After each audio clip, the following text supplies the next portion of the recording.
ఫిలిప్పీన్స్లోని డవావో యాక్సిడెంట్ పరిధిలోని మలిటాలో ఈరోజు 7.8 తీవ్రతతో భారీ భూకంపం సంభవించింది. భూకంప తీవ్రతకు మహాయాహాయ్ ఎలిమెంటరీ పాఠశాల భవనం ఒక్కసారిగా తీవ్రంగా ఊగిపోయింది. రిక్టర్ స్కేల్పై 7.8 తీవ్రతగా నమోదైన ఈ భూ ప్రకంపనలతో స్థానిక ప్రజలు తీవ్ర భయాందోళనకు గురయ్యారు.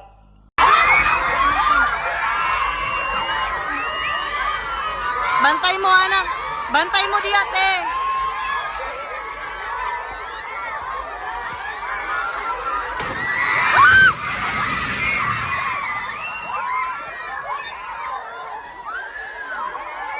Lingkod lang, lingkod lang. Lingkod lang. Lingkod lang.